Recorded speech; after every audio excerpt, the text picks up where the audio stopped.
Hilliard. I got so much motherfucking design on right now. Bring it down, bring it back, make it clap. I got 3 old thoughts, new block, where that thing, bitches on my line, and you know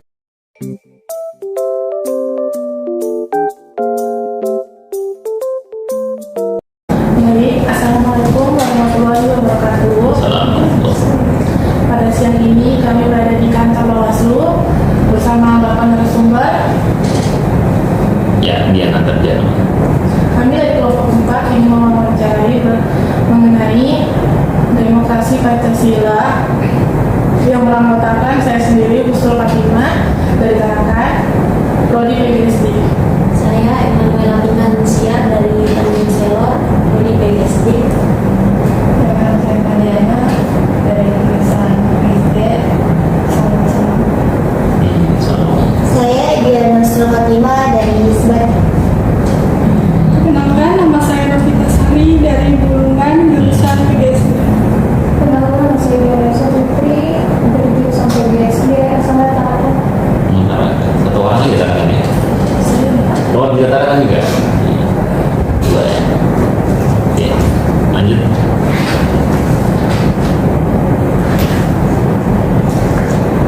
Baik, pertanyaan saya Husnul Fatimah. Pertanyaan saya yang pertama, itu Kenalkan bapaknya dulu. Oke, sudah tadi. saya kasih prolog dulu ya. Biar punya gambaran. Langsung aja masuk nih? Iya. Ya, pas dari dalam, jadi masuk lagi. Jadi perkenalkan nama saya Diana Tarja. Mungkin teman-teman kalau ketemu dengan saya di luar silahkan disapa saya. Ya. Saya kebetulan salah satu anggota Bawaslu Kota Tarakan. Kebetulan, tapi juga kebetulan dikasih amanah. Jadi dalam kaitannya dengan demokrasi, salah satu tugasnya Bawaslu itu adalah melakukan pengawasan pemilu. Nah, sebelum kita bicara pemilu, kita harus paham dulu apa itu demokrasi. Kalau secara teoritis kan, kalau kita bicara demokrasi itu kan kita bicara pemilihan dari rakyat untuk rakyat oleh rakyat, artinya segala sesuatu yang bersumber dari rakyat. Nah, salah satu bentuk implementasi daripada demokrasi itu adalah pemilu. Pemilu itu adalah suatu kontestasi atau perebutan kekuasaan yang pada prinsipnya dilegalkan oleh negara. Nah, agar penyelenggaraan itu bisa terarah, bisa teratur, makanya dibentuklah Komisi Pemilihan Umum yang mana sudah tertuang di dalam Undang-Undang Dasar 45. Namun kemudian Komisi Pemilihan Umum itu dimaknai sebagai penyelenggara negara. Penyelenggara negara itu ada 3, ada KPU, Bawaslu, dan DKPP. DKPP ini Dewan Kehormatan Penyelenggara Pemilu. Nah, di mana penyelenggara pemilu inilah memiliki tugas dan fungsi masing-masing. Kalau KPU itu ibaratnya IO, jadi kalau orang mau bertanding, maka yang menyiapkan lapangan, mengatur jadwalnya, ya kan, dan menata penontonnya itu adalah kerjanya KPU. Nah, Bawaslu di sini sebagai wasitnya, ya, sebagai pengawasnya. Apakah kemudian pertandingan itu bisa berjalan dengan baik atau tidak? Apakah pertandingan itu bisa berjalan secara kondusif sesuai dengan peraturan yang sudah disepakati atau tidak? Nah, itulah tugasnya Bawaslu. Nah, ketika penyelenggaranya ini melakukan pelanggaran, maka masuk kategori kode etik. Artinya masuk kode etik ini, ketika pelanggaran itu bukan berasal dari pesertanya, maka dia akan ditangani oleh yang namanya DKPP. Jadi KPU diawasi oleh Bawaslu, Bawaslu di atasnya itu ada yang namanya DKPP. Jadi kita ini bukan lembaga super body.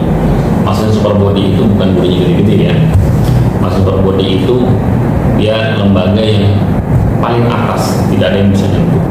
Jadi kita masih punya lagi pengawas di atasnya, kita masih punya lagi orang-orang yang lembaga yang bisa menilai apabila kita melakukan kesalahan. Nah, terkait dengan kepemiluan, ya, saya kira mungkin ini kaitannya dengan maksud dan tujuan dari teman-teman semua. Ya, ada prinsip seperti saya sampaikan tadi, pemilu kan implementasi daripada demokrasi. Nah, dalam pemilu itu adalah suatu mekanisme untuk memilih presiden dan wakil presiden, DPD, apalagi DPR RI, DPRD kabupaten, DPRD provinsi dan kabupaten kota. Nah, mekanisme atau tahapan pemilu sudah berjalan. Kalau dia mengacu kepada Undang-Undang 7 tahun 2017, maka dia berjalan 30 bulan sebelum hari H. Kapan hari H-nya pemilu? Ada yang tahu? Februari, tanggal berapa?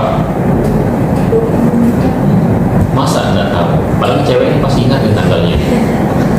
Apa? Hari Valentine, tanggal 14. Nah, jadi nanti tanggal 14 Februari itu akan hari yang berbunga-bunga kan? Itu kan hari. Makanya kemudian kenapa pemilu itu dikatakan sebuah pesta demokrasi? Karena pada prinsipnya yang namanya pesta ini kan digaungkan, ya, dirayakan. Dan rayakannya dalam bentuk adanya kampanye, adanya tahapan-tahapan yang sudah disepakati bersama. Nah, yang namanya kontestasi, yang namanya pertandingan, pasti tidak lepas yang namanya saling ikut menyikut 3-3. Itu bagian daripada dinamika pemilu. Nah, ketika itu terjadi, maka perlu ada yang namanya wasit, yang kalau bahasa kasarnya itu yang akan menyipuluin ketika terjadi pelanggaran, ya kan? Nah, itu yang namanya wasit. Makanya kemudian bentuk-bentuk pelanggaran juga harus dipahami oleh semua pihak, bukan hanya penyelenggara maupun peserta, tetapi masyarakat. Pelanggaran kita itu ada 3. Ada pelanggaran kode etik. Ya, pelanggaran kode etik ini pelanggaran yang dilakukan oleh penyelenggara itu sendiri. Kemudian pelanggaran administrasi. Pelanggaran administrasi ini pelanggaran yang berkaitan dengan tata cara atau mekanisme atau prosedur dalam tahapan pemilu yang sedang berjalan. Ya, kemudian pelanggaran pidana. Nah, pelanggaran pidana ini adalah pelanggaran yang berhubungan dengan pidana. Artinya kalau bicara pidana, maka sanksinya itu penjara dan denda. Nah, ini yang paling kita pidana. Nah, pelanggaran pidana ini macam-macam. Ada kayak mati politik, ada kemudian isu sara dan lain sebagainya, ya kan? Nah, kalau pelanggaran administrasi ini ya sanksinya berupa administrasi atau rekomendasi kepada lembaga-lembaga tertentu. Nah, kalau kode etik ini variatif dia. Variatif. Kalau dia berat, dia bisa berhentikan, bahkan bisa dipidana, tergantung bentuk pelanggarannya kaitannya dengan apa. Karena biasanya kalau berhubungan dengan kode etik, dia selalu berhubungan dengan penyalahgunaan tugas dan kewenangan. Ya, karena kita ini bisa mengembalikan hak dan juga bisa menggunakan hak. Oke. Saya kira itu mungkin sedikit prolog dari saya ya. Nah, kalau memang ada yang mau ditanyakan, silakan saya kembalikan kepada moderator.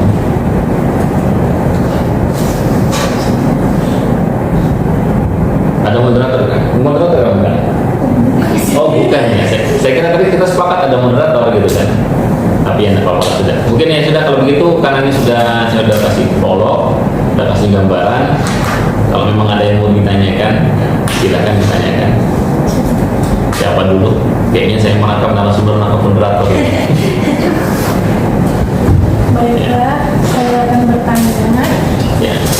Bila sekarang kan di organisasi semua data-data warga itu masuk ke aplikasi ya, ada aplikasinya. Nah, bagaimana cara Bawaslu meminimalisir adanya kecurangan data dalam aplikasi tersebut? Yang pertama, Bawaslu bukan pemegang data, bukan penyaji data, dan bukan pengolah data. Ya, pemilik data itu adalah Disdukcapil dalam hal ini Kementerian Dalam Negeri. Kemudian yang melakukan pengolahan data itu KPU. Nah, jadi Bawaslu tidak berbicara data, tidak memiliki data, ya kan? Jadi terkait dengan data kita hanya bisa melakukan pencermatan terkait bagaimana data itu dikelola, apakah sudah proporsional atau tidak. Jadi kalau teman-teman hari ini tanya data salah tempat, nanya di KPU. Jadi kita cuma dikasih angka aja data itu. Ya. Lanjut. Lagi? Nah, katakan ya.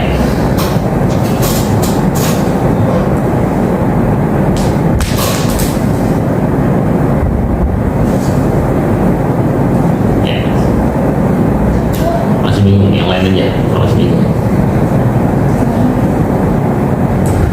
Dari Tanjung. Baik Pak, kan di sini kita tahu bahwa Bawaslu sudah ada sejak lama dan tujuan utamanya itu buat mengawas pelaksanaan pemilu. Tapi di sini saya lihat dan dengar dari orang-orang kenapa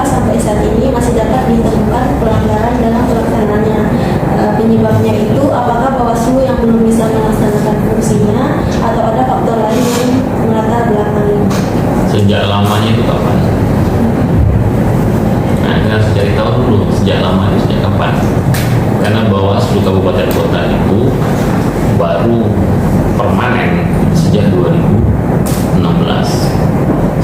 Sebelumnya namanya Panwaslu. Sebelum Panwaslu namanya Panwaslah. Nah, Panwaslah itu di bawahnya KPU. Ya kan, agar menjaga independensi, perlahan memisah namanya Panwaslu. Ya, setelah itu untuk kemudian menguatkan legitimasi daripada hasil pemilu dan menguatkan legitimasi hasil pengawasan, dipermanenkanlah pada 2016 dengan keluarnya Undang-Undang 7 tahun 2017. Jadi Bawaslu mulai dari tingkat RI sampai kabupaten kota itu permanen. Dengan kata lain, Kota Tarakan itu baru periode pertama. Nah, itu yang kita harus paham dulu sejarahnya kalau mau bertanya itu. Terus yang kedua, kenapa kok selalu terjadi pelanggaran? Pertanyaan saya kalau saya kembalikan, kenapa di lalu lintas itu di tengah jalan selalu ada pelanggaran? Sementara sudah ada lampu merah. Ya, kenapa masih ada pengendara motor yang tidak menggunakan helm? Nah, itu yang salah yang mana? Nah, dan kalau kita mau bicara kenapa selalu masih ada pelanggaran, saya kira jawabannya sangat multitafsir ya. Tinggal tergantung kita mau menggunakan perspektif yang mana. Ya kan, kalau kita menggunakan perspektif penyelenggara, perspektif pengawas, jawaban saya ada beberapa variabel. Ya, suksesnya pemilu itu kan tergantung 3 hal: pesertanya, penyelenggaranya, dan masyarakatnya. Artinya 3 hal ini memiliki potensi untuk melakukan pelanggaran. Ya kan, masyarakat punya potensi untuk melakukan pelanggaran. Contoh misalkan, ya, ketika kampanye, ketika mau pencoblosan, masyarakat itu kan pasti tidak untuk bukan rahasia umum. Misalkan mau pencoblosan, ada tim sukses bagi-bagi amplop melakukan serangan malam, bukan lagi serangan pajak sekarang ini, malam, ya kan, serangan malam gitu di ketok rumahnya. Kalau masyarakat itu memiliki kesadaran, dia tidak akan terima itu. Satu. Yang kedua, berarti kalau ada yang ngetok pintunya kan berarti ada yang salah dengan pesertanya, gitu, pesertanya. Nah, dari situ kita bisa lihat bahwasanya ada apa sih istilahnya, hukum permintaan kan gitu. Jadi menganggap wah ini namanya pesta demokrasi maka halal, maka gitu kan.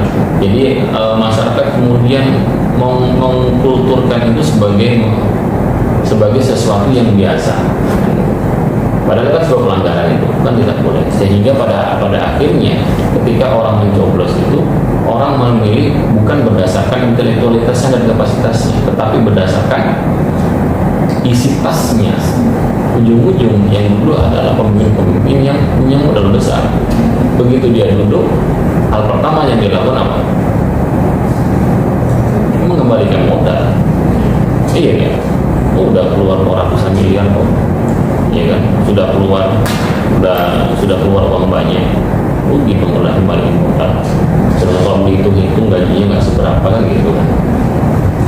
Karena kita berbicara tentang pemangku kebijakan, makanya perlu ada kesadaran secara kolektif di masyarakat maupun di pesertanya, yang tentu saja perlu dimonitoring dan dikuatkan oleh penyelenggaranya. Jadi tujuannya. Oke, siapa lagi? Tanya. Menurut Bapak, apakah Bawaslu berwenang menangani pelanggaran pasca penetapan hasil pemilu? Ya, punya kewenangan. Itu namanya bukan pelanggaran, itu namanya sengketa. Sengketa itu ada 2, ada sengketa proses dan sengketa hasil. Kalau sengketa proses itu dia bicara terkait dengan proses yang sedang berjalan, tahapan yang berjalan. Ya, kalau sengketa hasil itu sengketa yang terjadi atas hasil pemilu yang menjadi objeknya adalah berita acara, ya, atau keputusan daripada KPU. Misalkan ada peserta pemilu yang merasa dirugikan atas keputusan KPU. Waduh, saya dinyatakan tidak lolos DCT misalkan begitu, atau dinyatakan waduh ternyata kalah ini yang hitung-hitungan hasil pemilu itu. Nah, dia bisa mengajukan sengketa selama dia punya bukti. Itu namanya sengketa hasil. Dan biasanya yang mengajukan sengketa itu adalah orang-orang yang kalah, bukan orang-orang yang menang. Dan ada ceritanya dia sudah menang, terpilih, gitu kan, jadi caleg, jadi presiden atau jadi wali kota, jadi bupati, mengajukan sengketa. Gitu, ada itu. Biasanya yang mengajukan sengketa itu adalah orang-orang yang kalah, gitu kan, orang-orang yang kalah perang. Ya kalau kita menyebutnya itu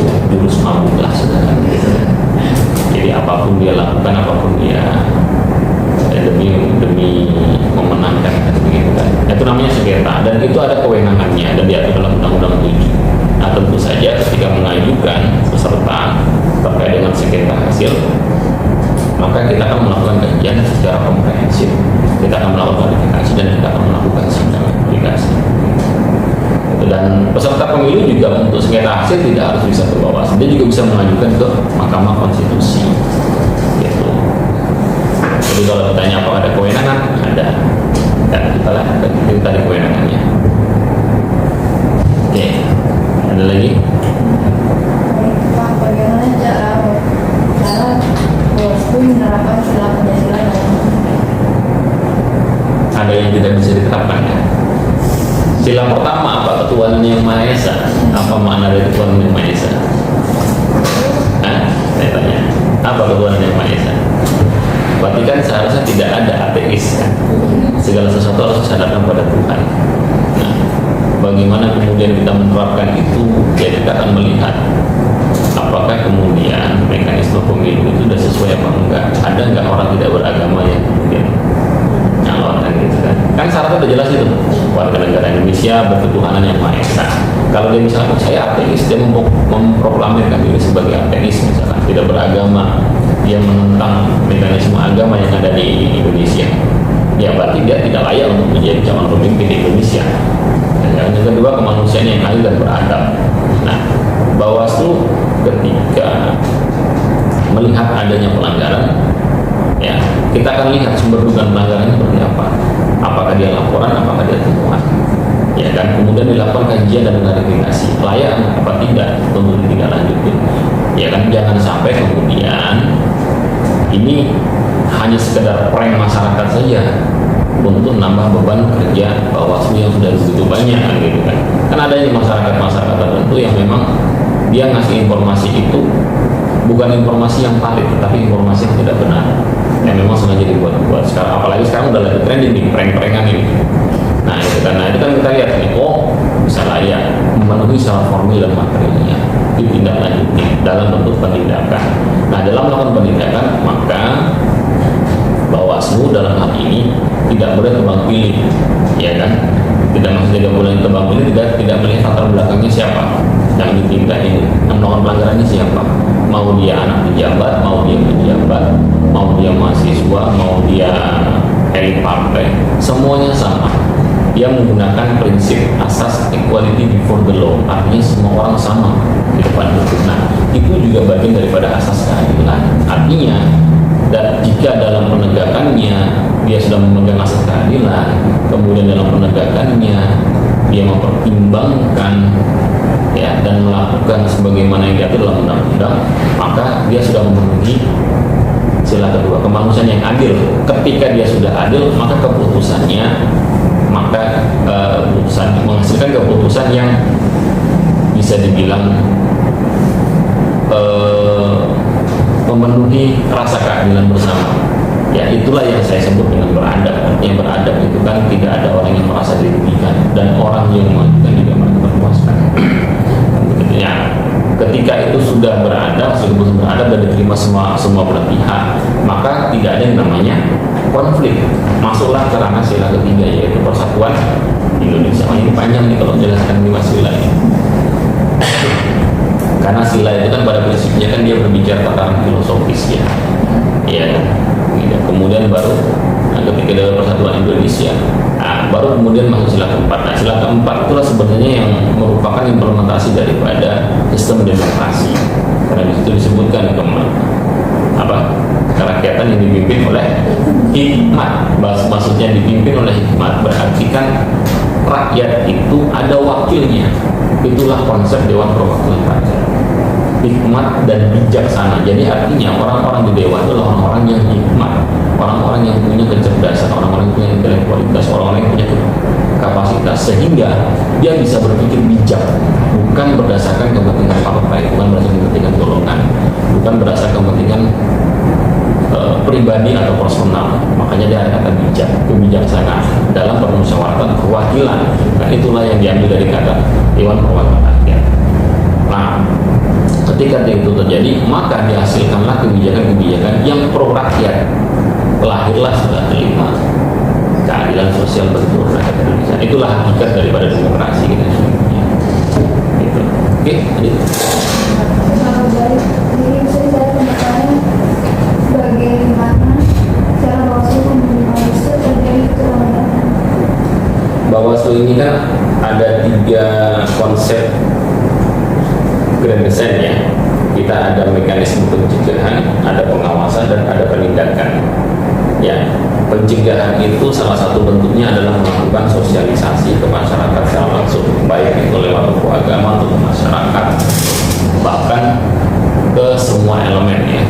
Hal-hal yang pernah dilakukan oleh Bawaslu terkait dengan pencegahan itu banyak. Di antaranya kita melakukan Bawaslu belusukan, yaitu kita datang ke masyarakat yang termarginalkan, yaitu daerah pesisir, perkebunan, memberikan edukasi kepada masyarakat pentingnya pemilu, pentingnya menggunakan hak pilih, dan pentingnya untuk mengawasi jalannya pemilu itu, karena yang namanya pemilu itu bukan tanggung jawab negara, tapi tanggung jawab bersama. Ya, ketika itu semua dibebankan hanya kepada penyelenggara, maka pemilu tidak akan bisa berjalan secara baik. Ya, ketika dia ada kesadaran dari masyarakatnya untuk bersama-sama menghasilkan pemimpin yang baik, untuk bersama-sama menjaga pemilu itu dengan baik dengan cara sama-sama mengetahui peraturannya, sama-sama menjaga, ya paling tidak tahulah pelanggaran-pelanggarannya, maka akan ada kesadaran secara kolektif dari masyarakat sehingga saling terjaga, ya saling terjaga. Nah, kemudian kita juga pernah masuk ke wilayah pelajar dan mahasiswa. Kalau pelajar kita pernah melakukan debat pelajar. Nah, kemudian masih kita pernah melakukan namanya debat demokrasi tingkat mahasiswa. Ya. Kenapa kok pakai bahasa debat? Orang kalau sudah berdebat itu kan pasti akan belajar filosofisnya, belajar konstitusinya, belajar regulasinya, kemudian belajar bagaimana mekanisme yang berjalan di dalamnya, kan begitu kan. Dan ini kan sesuatu yang sangat positif sekali. Ketika dia belajar, maka dia sudah secara tidak langsung memahami bagaimana konteks globalnya pemilu dan bagaimana hasil daripada pemilu. Begitu juga dengan belajar. Nah, itu kan merupakan cara-cara lain daripada mekanisme Bawaslu di dalam melakukan sosialisasi dan edukasi kepada masyarakat. Nah, itu penting. Kenapa? Ketika ada sosialisasi, ada edukasi, namun ketika melakukan pengawasan masih juga terjadi pelanggaran, maka Bawaslu sudah menjalankan perannya. Ya, kan akan tidak fair ketika teman-teman melakukan kesalahan tapi tidak dikasih tahu itu salah apa enggak. Iya kan? Nah, itulah fungsinya Bawaslu kan. Salah satu kerjanya Bawaslu. Kita kasih tahu nih, ini salah, ini benar, oh ini tidak baik, ini pantas, ini bisa dilakukan, ini tidak boleh dilakukan. Begitu juga dengan masyarakat, kita sampaikan kalau dalam pemilu itu ketika bicara money politik yang dijerat itu bukan hanya pasal pemilih, tetapi masyarakat, karena bahasanya di dalam pasal 521 itu setiap orang yang dengan sengaja. Nah, ketika ada kalimat setiap orang, maka siapapun yang dianggap cakap hukum dan dia melakukan money politik bagi-bagi uang, maka dia bisa dijerat dengan pasal money politik. Nah, ketika dia hasil pengawasan ada pelanggaran, barulah dilakukan yang namanya penindakan. Jadi gitu ya. Oke, lanjut.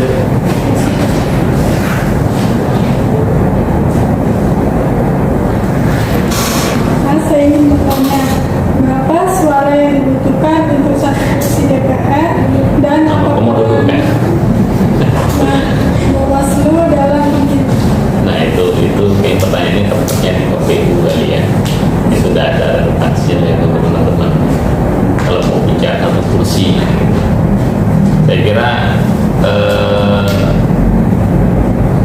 karena kan ini belum ditetapkan DPP-nya, makanya saya tidak bisa berbicara secara gamblang yang berapa kursinya. Hanya saja kalau bicara komposisinya saya bisa sampaikan. Ya, kalau utarakan ini berdasarkan data agregat, karena penetapan ini kan berdasarkan data agregat bukan berdasarkan DPP. Kalau berdasarkan data agregat yang terakhir dengan hitungan 241.000, maka Tarakan ini dia ada 30 kursi. Itu kayaknya lebih kepada pertanyaan partai politik, itu orang partai yang bertanya. dengan mahasiswa ya. Ya kan? Nah itu 30 kursi dengan pembagian utara itu 4, kemudian barat itu 10, tengah itu 9, kemudian timur itu 7. Nah itulah yang kemudian menjadi perebutan kursinya. Nah, karena kita masih belum tahu lagi nih nanti nih, kalau saya mau menyampaikan harga satu kursi misalkan 2.000, harga satu kursi itu 3.000 kan begitu kan, nanti akan jadi blunder di masyarakat. Apalagi kan teman-teman ini kan rekamannya di upload di YouTube ya, bukan saya tidak tahu, saya tahu ya, hanya saja saya tidak bisa. Kalau tadi ini diskusi ringan saja, nggak ada rekaman, saya sampaikan gitu. Saya sampaikan, dan lagi juga orang-orang partai politik kalau dia jadi pengurus partai pasti akan tahu, karena kan selalu diundang secara kontinu oleh KPU terkait dengan penetapan dapil, harga satu kursinya berapa di situ. Jadi gitu ya. Oke, sudah semua? Ya. Kenapa? Ini teman-teman sudah usia udah berapa semua? 9 bulan kan. Rata-rata 19 tahun semua? Iya, Ada yang di atas 20, ada yang usia 20?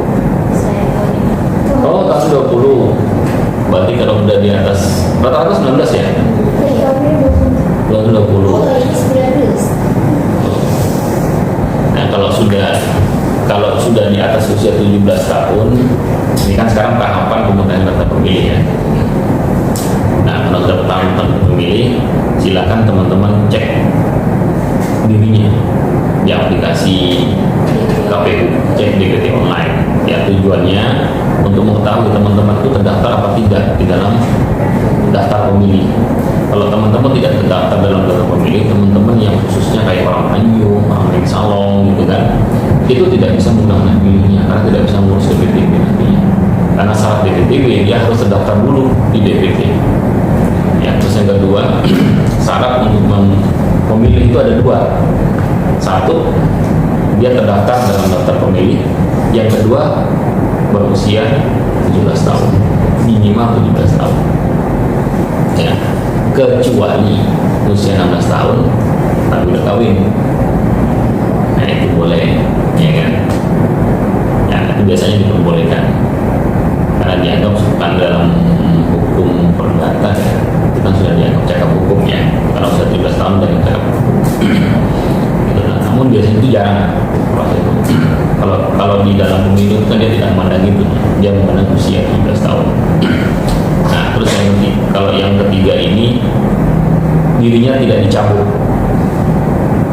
oleh putusan pengadilan. Jadi kan ada orang-orang yang karena putusan pengadilan dihilangkan hak pilihnya, entah karena dia ada statusnya tahanan politik atau dia telah melakukan kejahatan perang atau kejahatan ini sehingga ada putusan pengadilan dihilangkan hak pilihnya. Nah, itu tidak bisa.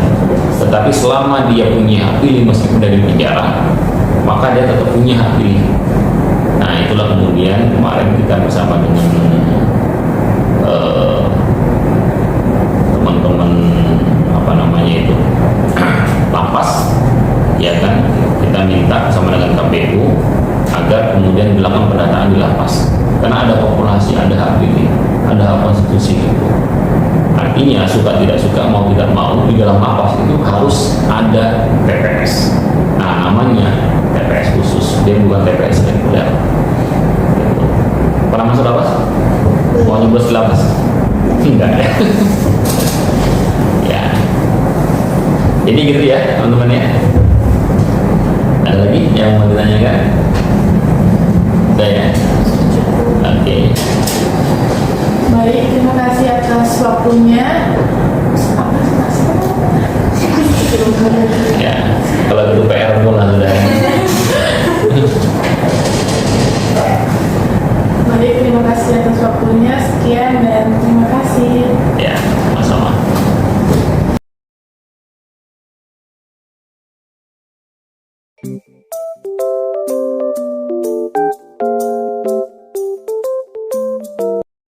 Baik, assalamualaikum warahmatullahi wabarakatuh.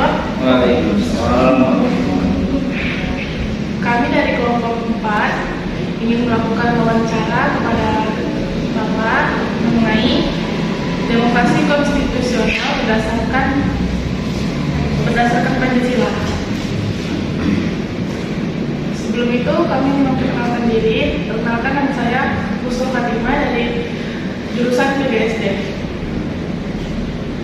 Saya Diana Busro Fatimah, jurusan PGSD. Perkenalkan, nama saya Emmanuel Finansiar dari jurusan PGSD. Perkenalkan, nama saya Diana Fitri dari PGSD. Perkenalkan, nama saya Novita Sari dari jurusan PGSD. Perkenalkan, nama saya Mariana, jurusan PGSD. Jadi di sini kami ada beberapa pertanyaan untuk Bapak terkait dengan demokrasi konstitusional berdasarkan Pancasila. Nah, menurut Bapak, bagaimana cara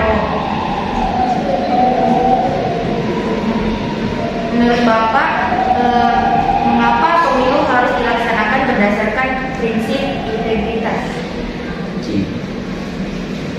Terima kasih lah ya teman-teman mahasiswa semua ya. Saya yang berterima kasih juga yang ada di sini. Kita tuh di KPU senang kalau teman-teman di sini baik bahas pemilu kan. Maaf juga kalau ada hal yang kurang berkenan. Kenapa? Pemilu itu harus yang berisi integritas. Harusnya pemilu itu kan integritas. Integritas itu mungkin teman-teman paham itu kan berkaitan dengan tata cara kita mengelola pemilu. Nah, dalam integritas ada beberapa prinsip yang harus diperhatikan. Ada kejujuran, terus kemudian ada keadilan di situ, ada profesional di situ. Nah, pemilu itu harus dilaksanakan seperti itu. Misalnya kami ini itu kan nanti akan ada yang terpilih menjadi pemimpin. Nah, kita melakukan pemeriksaan terhadap mereka-mereka yang akan menjadi calon. Kebetulan misalkan calon DPR. Nah, mereka itu kan ada syaratnya. 15 tahun, terus kemudian punya ijazah, SMA, dan seterusnya. Nah, misalkan ada yang tidak punya ijazah misalkan, kita loloskan jadi peserta itu kan tidak jujur menanggapi ini, atau tidak ada ijazahnya tapi palsu, dia beli kan sekarang banyak juga peredaran ijazahnya kan yang SMA, kuliah pun ada kan gitu. Terus kemudian itu lolos kan rusak pemilu itu. Bagaimana mungkin dia mau menjadi pemimpin sementara administrasinya seperti tidak jujur. Nah, itu makanya penting. Juga misalnya kami harus melaksanakan pemilu secara adil. Nah, itu kan ada banyak partai yang akan memutuskan pemilu, partai A, B, C, dan seterusnya. Itu harus diperlakukan adil, tidak bisa berat sebelah. Contoh misalkan partai ini, karena saya dari suku A misalnya, ketuanya ini suku sama dengan saya harus perlakukan dia lebih baik daripada yang lain yang tidak sesuai dengan saya. Begitu juga kemudian partai ini, dia dari agama ini, ketua partai ini, sementara saya dari agama ini. Nah, kalau saya dia kita tidak satu agama, itu nggak boleh. Itu namanya kita tidak memperlakukan adil misalnya. Jadi baik KPU semua peserta sama. Agamanya berbeda, mau sukunya berbeda, mau apapun yang berbeda itu harus terlaksana. Nah, itu maksudnya integritas sama dengan profesionalitas. Tidak boleh kita melihat saudara saya harus bagaimana saya boleh suara 10, saya tambah jadi 100, kan rusak. Nah, kira-kira gitu. Kenapa pemilu penting mengutamakan integritas?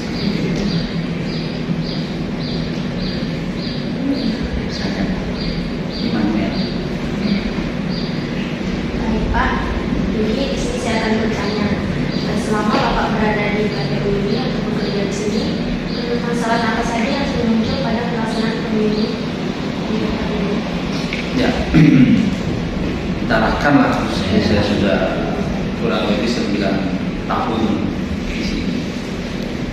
ya mengabdi negara ya. Banyak lah persoalan-persoalan, tapi kalau katakan ini bisa dijadikan solusi. Contoh misalnya salah satu di pemutahiran data pemilih itu ada tahapan. Kan pemilih itu kan ada tahapannya banyak. Pemilih itu kan dilaksanakan kalau tanggal 14 Februari. Nah pemilih itu bukan itu. Pemilih itu bukan 14 Februari, itu hari pencoblosannya. Tapi pemilih itu ada rangkaiannya, tahapannya sampai 20 bulan sebelum. Sampai sekarang bisa berjalan. Nah, kemarin kan ada tahapan untuk partai politik mendaftarkan dulu partai politik menjadi peserta pemilu. Itu kan kita melakukan apa ini? Verifikasi lapangan itu keanggotaannya. Nah, ternyata ada yang bukan anggotanya, ada yang KTP-nya di sini itu orangnya tidak ada. Nah, terus kemudian ada KTP-nya yang tidak jelas, misalkan itu masalah itu. Nah, terus kemudian pada saat pemutahiran data pemilih, nah sama pemutahiran data pemilih itu begitu dia modelnya. Banyak orang salahkan tidak ada orangnya. Jadi mungkin ya karena ini daerah transit dan jadi buat KTP aja orang sini mungkin dia kemana, utama banget kemana cari-cari kerjaan luar ya. Nah, terus kemarin juga ada ini waktu 2019 ada partai yang keberatan. Orang-orang partai yang keberatan menurut dia suaranya itu lebih daripada yang kami tetapkan, yang kami sebutkan. Mungkin menurut mereka 100, sementara kami kemudian 50. Akhirnya dia melakukan keberatan, itu kan tidak nyaman juga. Kita pasti ada apa namanya, bisa diulang. Nah ternyata juga setelah kita lakukan ternyata betul. Nah berarti mereka yang pilih. Nah itu persoalan dari kalau untuk logistik, distribusi logistiknya ini ada susah ya. Karena kan tatakannya logistik ini kita beda dengan kegiatan teman-teman jual, hubungan sampai ke kerayaan, dia bisa pesawat ya, juga mahal itu. Yang kekotak suara itu daripada manusia yang sebenarnya harus charter kan, tapi sendiri itu tidak setiap hari. Kalau kita nggak berat, kita bisa terus semua dari sini.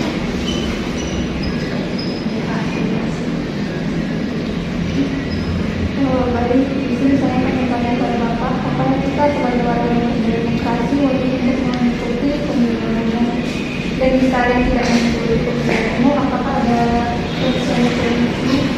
Oke, jadi sebetulnya begini, negara kita itu kan negara demokrasi kan, tapi memilih itu bukan wajib, ya ini sebenarnya sih, kayak seperti ini. Jadi kita tugasnya KPU itu ya menyiapkan medianya, kalau mencoblosnya, terus kemudian sosialisasi ke masyarakat. Dan juga nanti kan itu ada masa di mana partai politik itu yang akan mengkampanyekan dirinya. Nah disitulah masyarakat tertarik atau tidak. Terus kemudian tertarik atau tidak mereka ke DPR. Tapi menurut saya mereka-mereka yang tidak memilih itu tidak peduli dengan negara kita, tidak peduli dengan bangsa kita. Dia mengharapkan sesuatu yang lebih, diberikan sesuatu yang lebih oleh negara, tapi dia tidak peduli dengan negara kita. Semua proses di negara kita itu kan semua proses politik, pendidikan, buku, pembangunan, dan lain-lain itu dimulai dari proses politik. Kapan pemimpinnya misalkan berbeda, pasti berbeda juga kebijakannya. Nah, sehingga kita harus ambil di sini. Kalau saya itu mencontohkan sendiri kepada sama mahasiswa, sebenarnya orang baik, mahasiswa itu, kalian itu masih labil, belum pernah berdosa. Katakan kemudian 19 masih, artinya kalian itu masih suci lah pada TPS, belum ada pemikiran-pemikiran yang negatif ya, pasti masih labil lah ya. Nah Saya sering katakan kalau kalian ke TPS itu pasti orang yang terpilih orang baik. Karena kalian masih rasional cara berpikirnya, masih belum mengerti identitas, kesukuan, keagamaan, sehingga sama aja sih. Belum dirasuki oleh pemikiran-pemikiran negatif. Sayang kalau kalian, dan kalau bisa kalian yang ngajak orang, karena begitu, kapan menurut saya orang tidak ada TPS itu kan ada dua tuh orang. Ada dua jenis lah yang saya sering sampaikan. Golput lah istilahnya. Golput karena teknis, karena golput ideologis. Kalau teknis itu dia tidak tahu orangnya. Jika dia tidak pernah dengar, makanya dia tidak. Saat itu dia tahu, tapi cara berpikirnya beda. Dia bilang, ngapain saya ke TPS, orang yang terpilih itu aja nggak ada juga guru saya. Itu ada orang berpikir gitu kan? Nah kasihan. Nah, kalau ada urusan, itu kan rusak itu. Padahal sebetulnya dari ratusan itu sekarang kan ada ratusan caleg soal apa itu tidak mungkin lah tidak ada orang baik. Makanya kita ini sudah anti partai dengan itu. Saya mencontohkan itu ada orang yang pernah ketemu saya tersendiri. Ngapain kita ke TPS itu, orang terpilih itu aja. Nah, beberapa bulan setelah itu sering mati lampu kan tuh, sering mati air. Nah, dia datang ketemu saya, harusnya mahasiswa demo katanya. Kenapa ini sering mati lampu? Kenapa sering mati listrik? Nah, padahal dia ini tidak ikut pemilu. Jadi ini diberikan sesuatu oleh negara, tapi dia tidak mau berbuat.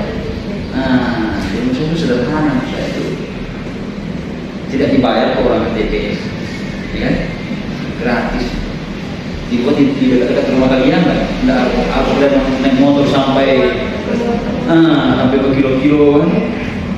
Jadi apa sebenarnya alasan kita?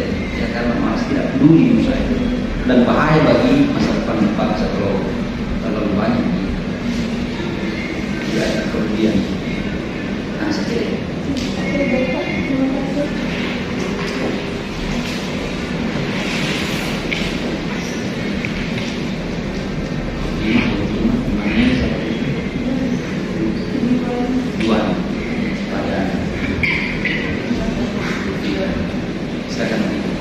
Saya ingin bertanya, bagaimana peran KPU dalam sosialisasi politik untuk menciptakan demokrasi yang sesuai dengan kedaulatan rakyat? Sosialisasi bagian dari kampanye panjang sampai selesai pemilu kita sosialisasi terus. Nah,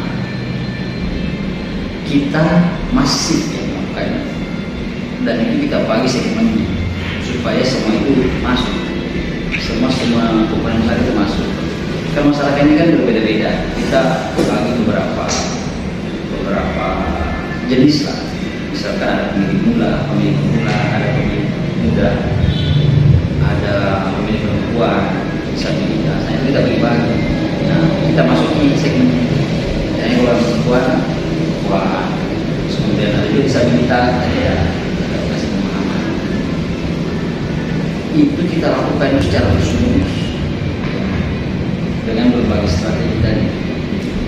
Dan bukan gini, yang disabilitas saja kita datang betul-betul, apalagi macam kayak yang mana tidak ada alasan sebetulnya. Makanya kalau ada keluarga disabilitas itu perlakuannya khusus bagi KPU. Maaf, contoh misalnya tidak bisa melihat kan, itu KPU itu menyiapkan ini surat suaranya dengan huruf braille. Nah, dia tahu berapa huruf braille pun yang berapa ini nomor satu. Nah, kita siapkan begitu di masing-masing TPS kemudian dibuat tidak mempersempit disabilitas. Nah, kan TPS dibuat tebing atau di lereng-lereng, ya.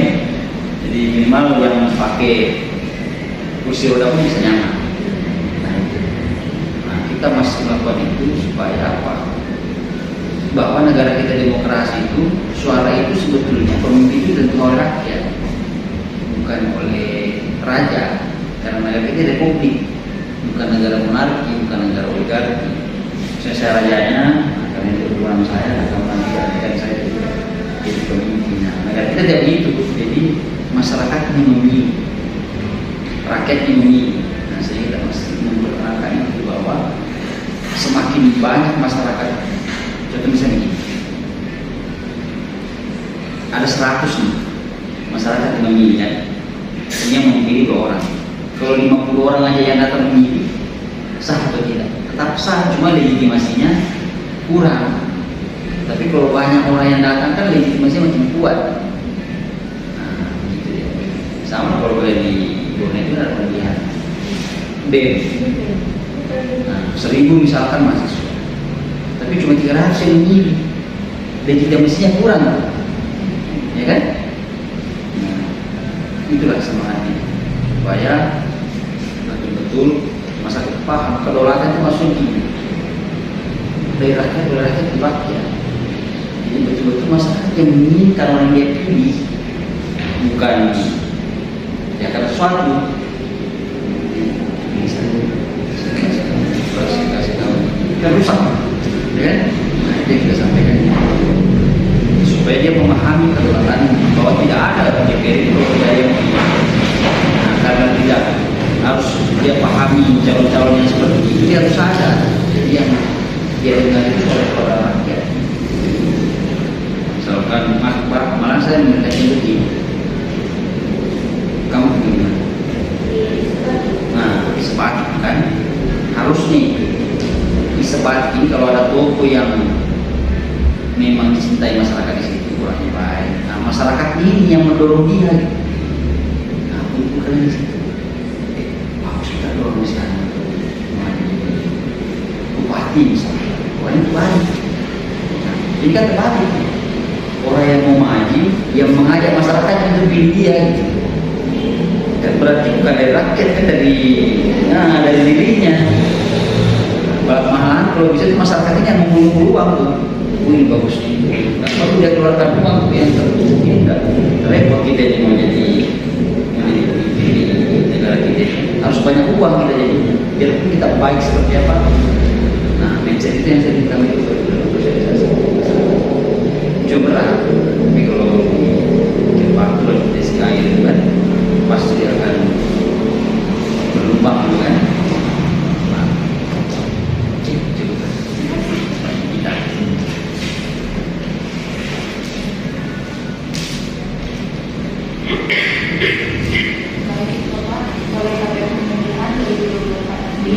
Apa saja yang Bapak lakukan sebagai KPU dan sebagai KPU apa saja tanggung jawab Bapak? Tanggung jawab TNI banyak tanggung jawab. Saya jelaskan satu yang poin-poinnya saja. Kalau saya secara kelembagaannya, saya pribadi kelembagaan sebagai ketua KPU mengendalikan semua proses demokrasi yang terjadi di masyarakat. Kita sekarang ini dan ke depan itu ada kurang lebih 5.000 sampai 6.000 orang jadi petugas. Ada petugas yang di kecamatan, ada yang petugas di kelurahan, ada yang di TPS setempat nanti teman-teman itu banyak. Nah, mengendalikan itu supaya tetap berjalan sesuai dengan alur, harus menjaga netralitas mereka. Terus kemudian kita merekrutnya itu memang harus betul-betul. Makanya saya itu kalau ada perekrutan PKK kemarin kan senang saya itu kalau mahasiswa. Makanya kayak 90% itu mahasiswa yang terpilih. Karena dia sudah terjamin, tidak repot kita mengajarkan. Karena secara tiap hari mau belajar, tiap hari mau baca. Jadi jika sedikit jangan mau begini, dia ikuti sudah. Nah, terus kemudian menjaga agar tahapan itu tetap berjalan dengan baik. Misalnya komentar data pemilih ya harus benar-benar dijaga supaya menghadirkan data pemilih yang akurat.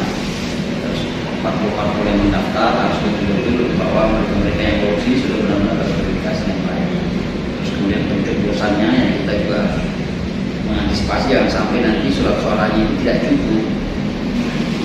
Karena kemarin salah satu tergawi kemarin seperti itu. Orang mengantri habis surat-suratnya selanjutnya. Nah, itu yang kita harus ini. Terus kemudian distribusi logistiknya itu jangan sampai sudah mau dibuka sudah TPS jam 7 pagi belum ada kelak suaranya.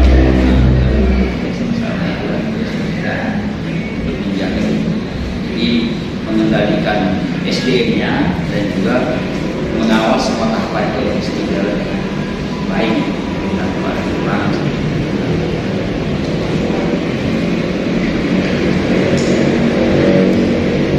Kopi husnul khotimah. Jadi saya bertanya, apa yang dilakukan oleh Bapak selaku pimpinan KPU untuk mewujudkan sistem demokrasi yang dirasakan? Seperti makan, pasti banyak. Ini aja, salah satu sila saja ya. Di Pancasila itu kan ada segala tiga persatuan Indonesia. Nah harusnya pemilu itu sesuai dengan sila itu, sila persatuan Pancasila. Makanya KPU sekarang itu jargonnya, tagline-nya itu pemilu sebagai sarana integrasi bangsa. Integrasi itu kan penyatuan. Karena negara kita ini bahaya sekali kalau tidak dikelola dengan baik.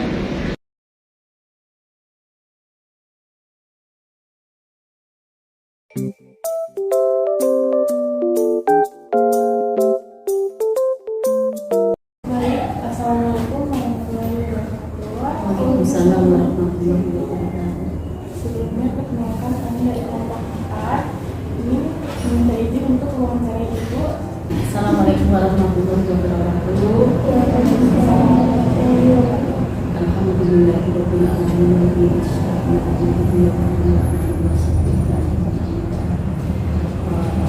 Terima kasih atas kedatangan adik-adik dari Gunung ya, dari Fakultas Ilmu Pendidikan. Pendidikan dalam pendidik ya, pendidik ini generasi muda untuk membangun bangsa kita. Terima kasih kehadirannya sama ini di bulan suci Ramadan. Mudah-mudahan kita senantiasa dalam lindungan SWT dan apa yang baik adik mudah-mudahan juga memberikan manfaat terutama untuk masyarakat kalian. Dan saya perkenalkan, saya Haryati. Kebetulan saya bukan ketua partai Golkar, tapi bendahara umum partai Golkar. Jadi di sini ketua partainya Ibu Haja Siti Haila, sekretarisnya sebenarnya yang berwenang kalau untuk komunikasi politik ini bisa ketua sekretaris, tapi kami di sini bisa disebut KSB. Jadi pengurus inti di Partai Golkar itu adalah KSB, K, 2, B, sekretaris B. Jadi 3 itu. Kebetulan tadi ketua juga sudah dari sini. Jadi saya Haryati mendapat Ibu Haja Siti Haila, sekretarisnya Bapak Asri. Dan di samping saya kita sudah ini staf di DPD Partai Golkar. Jadi kantor kami tiap hari buka dari Senin sampai Jumat. Kalau Jumat sampai jam 11 Pak ya. Ada staf yang bertugas di sini 2 orang setiap hari, yang pasti 2 orang yang lain sering belum masuk di sini. Mungkin itu dulu perkenalan. Mungkin saya tambah ya. Saya sebelum di bendahara kemarin pakai bendahara di Partai Golkar. Jadi memang kalau ketua sekretaris bendahara masuk pengurus inti di DPD Partai Golkar. Ini namanya DPD satunya di provinsi, yang mana ketuanya adalah Bapak Bupati Sarawak. Mungkin itu.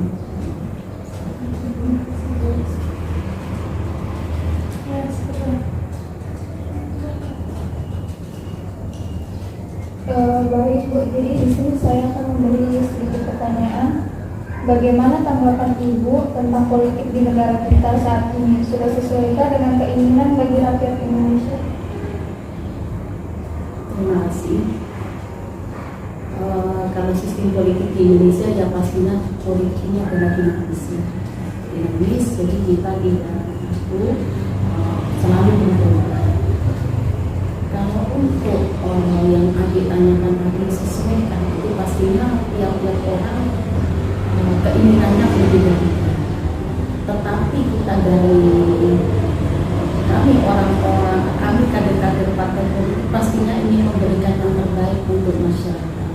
Baik dari wakil-wakil kami yang duduk di parlemen, semaksimal mungkin kami ingin memberikan yang terbaik. Tetapi seperti memang sistem politik kita di Indonesia ini, kalau mau dicari ibaratnya lingkaran itu ya kayak benang kusutnya di mana itu memang sudah sulit. Itu pengalaman itu sendiri. Itu sebelum masuk di politik dulu itu adalah pebisnis murni. Setelah masuk di politik, politik itu seperti ini, memang penuh pengorbanan, tenaga dan materi.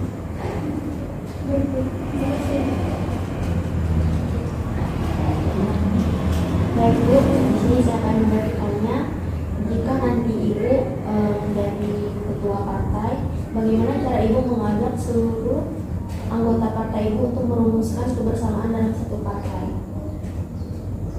Terima kasih. Tapi saya tidak mau melangkahi ketua. Saya tidak ada keinginan sih menjadi ketua partai ya. Keinginan Ibu untuk ini kembali sukses di parlemen. Karena kemarin yang ini Ibu tidak duduk di parlemen hanya kalah 8 suara. Yang kemarin Ibu sudah duduk di parlemen dari partai Golkar. Jadi kalau ini istilahnya kalau untuk mengajak kader-kader partai untuk bersama membesarkan partai, tidak harus jadi ketua partai. Yang penting kita ini mau dengan ikhlas bagaimana memajukan partai. Tentunya yang dilakukan Partai Golkar sudah banyak sekali sampai saat ini untuk memajukan antara lain. Partai Golkar itu di sini ada yang namanya pengurus kelurahan, pengurus kecamatan. Pengurus kelurahan itu dari 4 kecamatan itu ada 20 orang. Pengurus kecamatan itu ada 4. Di situ pengurus kelurahan dan kecamatan itu tiap bulan kami kasih bunga. Khusus di Partai Golkar ya. Ada nomor tiap bulan yang kami kasih supaya apa? Supaya mereka ada keterikatan ke kita ya, walaupun jumlahnya mungkin tidak seberapa tetapi itu. Jadi pertemuan kita setiap bulan itu rutin kalau di Partai Golkar. Setiap awal bulan biasanya tanggal 5 sampai 10 kami adakan pertemuan. Itu untuk yang pengurus kecamatan dan pengurus kelurahan. Jadi kader-kader kami itu ada di kecamatan sampai di kelurahan. Lain lagi yang pengurus inti Partai Golkar yang sejumlah 170 orang, yang antara lain seperti ketua, sekretaris, bendahara, wakil bendahara aja desa ada 4. Itu kami intens mengadakan pertemuan. Nanti dalam acara-acara seperti kalau ada memang tamu dari DPP pasti kami libatkan. Pertemuan dan pendidikan politik selalu kami berikan kepada kader-kader partai yang bergabung di partai Golkar supaya Golkar semakin besar, dan harapan kami Golkar bisa menguasai lagi di parlemen seperti dulu terulang kembali kejayaan Golkar. Kalau sekarang kan dari 59, mudah-mudahan next ke depannya di 2024 bisa kembali seperti dulu pas menguasai di parlemen. Kalau kami menguasai di parlemen, yaitu suatu kesuksesan yang tersendiri dari terutama dari kami pengurus. Silakan ada yang lain. Ibu, saya ingin bertanya, bagaimana cara partai politik untuk mengakomodasi beragam kepentingan dan aspirasi masyarakat? Terima kasih.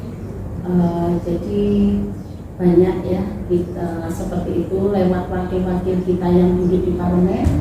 Kalau yang di kota, yang anggota DPRD yang duduk di kota, kita menyerap aspirasi rakyat melalui reses. Jadi pada saat diadakan reses itu kita akan ketemu konstituen, pemilih-pemilih kita. Jadi dari situ bisa disampaikan apa sih keinginan rakyat yang ingin diperjuangkan oleh wakilnya yang duduk di parlemen, terutama ya kalau kita ya konstituen Partai Golkar bisa disampaikan oleh wakil-wakilnya yang duduk di parlemen seperti itu. Untuk kan yang duduk di parlemen itu akan menjembatani antara apa kepentingan masyarakat yang ingin disampaikan ke pemerintah yang mungkin belum sesuai harapan rakyat, tapi kalau memang kadang-kadang sudah disampaikan belum bisa, mungkin bisa memang masyarakat menyampaikan melalui demo, tapi dengan catatan ya yang santun ya, kalau bisa bahasa saya yang santun, yang sepanjang santun, tapi itu tidak dilarang kita untuk perbaikan kita ke depannya, sistem politik, sistem pemerintahan itu perlu rakyat bersuara. Maka kalau bisa nanti kalau memilih wakil-wakil yang duduk di parlemen, jangan lihat ini itunya, lihat orang yang memang mampu berbicara di parlemen yang memperjuangkan aspirasi masyarakat, terutama adik-adik ini kan kaum perempuan. Ya kalau bisa milih kaum perempuan yang seperti apa? Yang mampu bicara, bisa bicara di parlemen, yang memperjuangkan titipan, yang salah dan celaka itu kan memilih hanya kalau dikasih sesuatu. Akhirnya di situ mungkin mau menyampaikan aspirasinya sudah yang kesulitan, merasa kesulitan, tapi pengalaman saya duduk di parlemen, kami tidak seperti itu kepada masyarakat apapun, terutama kalau kami mau memperjuangkan kader-kader partai kami banyak jalan, terutama yang lewat yang di parlemen. Kalau yang di provinsi maupun sosialisasi itu bisa disampaikan. Mereka mengenai sekarang tidak boleh ya merokok misalnya di dalam ruangan AC, itu kan bedanya juga diatur. Terus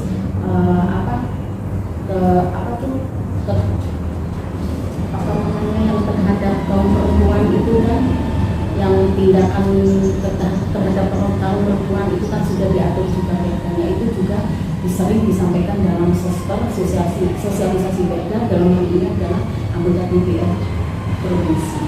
Jadi banyak jalan, terutama harus lewat disampaikannya lewat reses anggota kita yang duduk di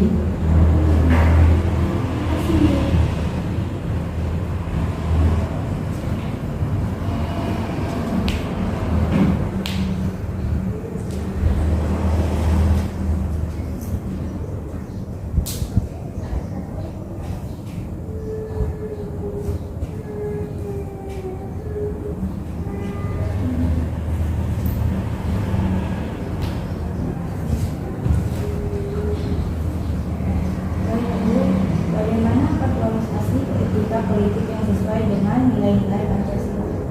Aktualisasi. Terima kasih. Yang pastinya kami semua berharap adik-adik juga sebagai generasi muda kepinginnya aktualisasi politik ini yang memang mencerminkan apa sih sebenarnya keinginan rakyat yang bisa kita perjuangkan ini yang puncaknya dari parlemen. Jadi makanya jangan juga memilih wakil yang kita sebagai masyarakat memilih hanya menunggu dikasih sesuatu. Jadi pilihlah partai yang memang nanti bisa memperjuangkan apa kepentingan masyarakat. Misalnya sekarang nih kalau lagi banjir itu ya, tidak selesai kan, gitu. Baik milih wakil di parlemen, di legislatif maupun di eksekutif, pilihlah calon-calon memang orang-orang yang memang kompeten, yang memang punya kemampuan di sana supaya ada perbaikan-perbaikan yang mungkin tadinya banjir di sana bisa diperhatikan, mungkin tidak tetap begini-begini saja, kok nggak ada perubahan seperti itu ya. Akhirnya nggak ada perubahan, masyarakat merasa nggak puas, demo seperti hari ini ya. Saya nggak tahu tadi apa yang dituntut untuk dengan apa yang dituntut, tapi itu bagus untuk mengoreksi karena pada rakyat itu adalah ini ya, penyeimbang sebetulnya kepada pemerintah, yang mengingatkan pemerintah kalau pemerintah misalnya tidak sesuai di koridor. Jadi kalau yang kami inginkan pastinya yang terbaik untuk perbaikan semuanya. Jangan juga ini bukan pemilihnya Partai Golkar, jadi aspirasinya kita nggak perjuangkan, kita di parlemen nggak boleh. Kalau sudah di parlemen, semua aspirasi rakyat yang disampaikan itu harus seperti apapun harus kita dengar dan kita perjuangkan. Harapan saya sebagai kader Partai Golkar pastinya perbaikan politik di segala lini, baik itu juga dari terutama nanti ya, jadi caleg-calegnya yang mampu berkompeten, yang mampu berkomunikasi, dan juga pemilihnya, mudah-mudahan pemilih juga cerdas memilih orang. Sekali lagi saya tegaskan berkali-kali, jangan lihat berapa yang mau dikasihkan, itu mudah-mudahan adik-adik ini generasi muda nanti kalau terjun ke politik seperti itu bisa dikikis lah supaya kita ini maju politikan di Indonesia. Kenapa kalau begitu terus kos politik tinggi? Kalau kos politik tinggi, indikasinya pasti yang rame-rame jangan orang nanti jangan-jangan mencari gantinya kos politik, akhirnya korupsi tidak bisa dibendung. Bicara korupsi kan bukan partai Golkar, hampir semua partai di situ ada ya yang tersandung kasus-kasus korupsi. Maka ini juga dua-duanya, baik dari pemilihnya, baik juga dari kader-kader politik, memang perlu kader-kader yang bersih tentunya, yang memang berjuang untuk memperjuangkan aspirasi masyarakat. Apa sih yang kurang diharapkan? Apa sih yang kurang dimiliki? Jangan makanya yang berangkat ke sana memang bismillah dengan niat yang memang ikhlas berjuang untuk rakyat. Walaupun mungkin bahasa ini sekarang waktu ini kayaknya tulisan, tapi yakin masih ada orang-orang seperti itu, masih banyak yang seperti itu, yang masih memikirkan rakyat memang ini harus memperjuangkan, tidak semuanya. Harapan kita ya sistem politik diperbaiki, jangan memilih adik-adik ini, terutama kalau pemilih-pemilih muda itu kalau pemilih yang memang dilihat apa visi misi, apa program seperti itu.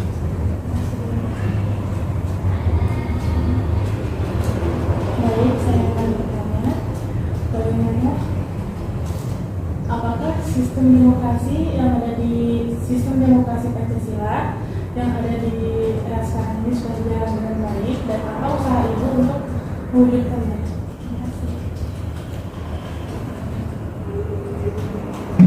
Demokrasi apakah sudah berjalan? Ya, kalau saya katakan tidak baiknya di mana seperti itu ya. Saya bilang kalau baik belum semuanya baik. Jadi mungkin pada perbaikan, koreksi di sana sini. Ya kalau dari ibu pribadi sebagai kader partai Golkar tentunya selalu berusaha untuk yang lebih baik dari kemarin ya. Seperti berkali-kali saya sampaikan, kalau bisa kita mencari suara, ya nggak usah mengiming-imingi orang dengan ayo ini sana nanti tak kasih sekian. Memang kita harus punya program apa yang akan kita perjuangkan, misalnya UKM.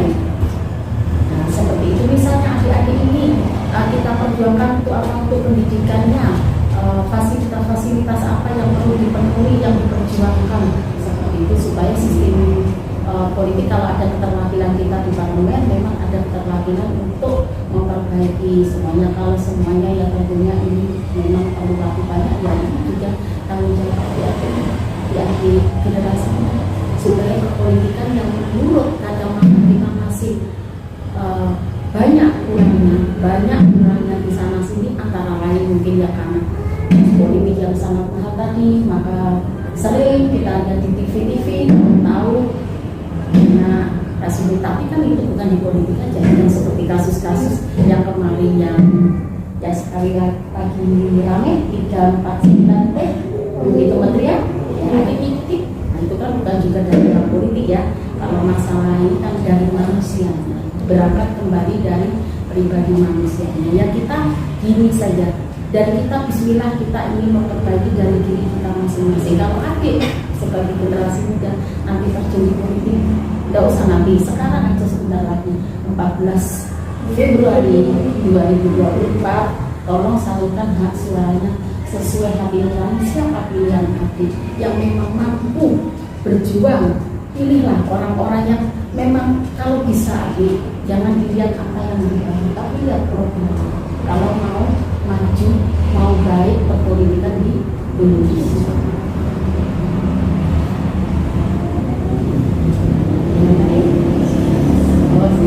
Mohon maaf kalau kurang berkenan jawaban ibu, karena ibu bukan ketua partai ya, karena ibu cuma ibu di KSP. Memang ya rezeki kalian ya pas ibu sini. Biasanya kalau nggak saya ada sedikit, mungkin itu kalau ada kurang-kurangnya ya ibu mohon maaf. Memang itu yang ibu tahu, pengalaman ibu di partai politik, kader partai politik juga pengalaman ibu.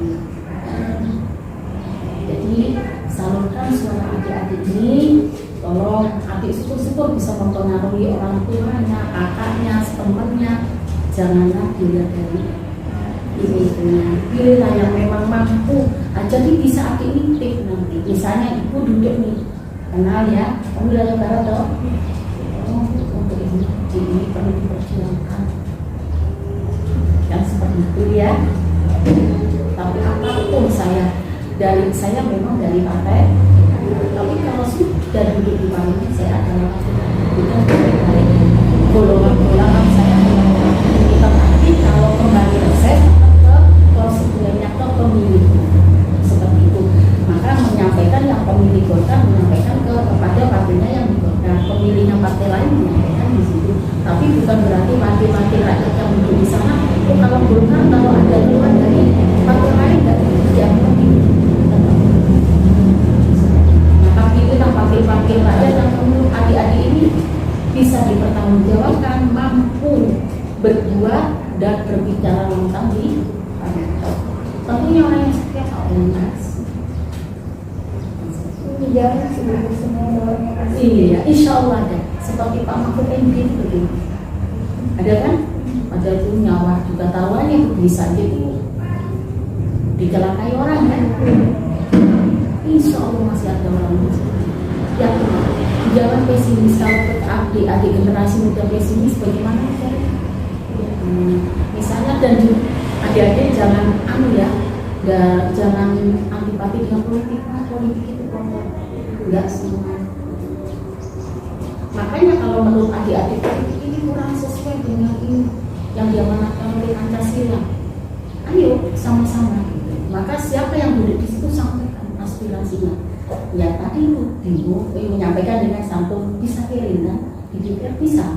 Kalau adik-adik misalnya itu duduk nih, udah kenal nih, Bu hati-hati kamu mau hearing dari mahasiswa, punya apa? Pertanyaan. Kalau sudah hearing itu nggak memenuhi, baru nanti dari itu duduk bareng menyampaikan apa keinginan adik-adik di situ untuk kita perjuangkan. Jadi jangan pernah putus asa. Ya walaupun kita lihat di sana sini ya itu saya juga nggak tahu ya mulainya dari mana kok politik itu harus pakai ya seperti itu. Mudah-mudahan masih banyak insya Allah. Yakin kalian ini kan penulis. Mudah-mudahan nanti ada yang minta ke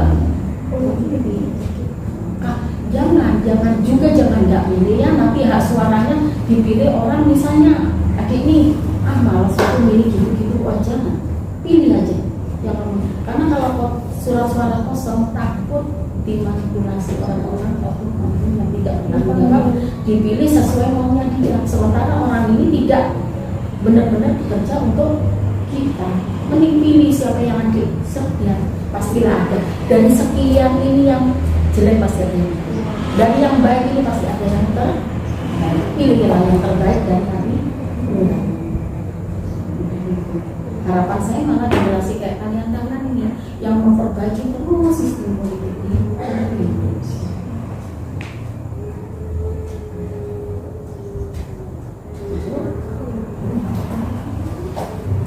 Minta maaf kalau penjelasan itu mungkin kurang berkenan, bisa nanya lagi. Kalau kurang lagi bisa ketemu ketua ya. Ibu nanti mau doanya Ramadan, insya Allah ibu maju nanti dari Dapil Barat. Insya Allah masalah. Kamu kalau bicara ingat ibu mudah-mudahan bisa ngasih suara. Mudah-mudahan dan disampaikan dan nanti apa aspirasinya dan nanti kalau mau belajar tidak harus kenal ke parlemen, tidak harus ya apa aspirasi. Terutama kalau kenal kan dia bisa datang ke sini lihat bisa ke rumah. Bisa ketemu jadi ada ini untuk anak-anak misalnya program mau bikin ini apa ya untuk kegiatan olahraga kan bisa diajukan di sana orang insya Allah saya akan sendiri. Baik, sekian dari kami, mohon maaf yang waktunya Ibu Haryati dan Pak Eka. Assalamualaikum warahmatullahi wabarakatuh. Waalaikumsalam warahmatullahi wabarakatuh.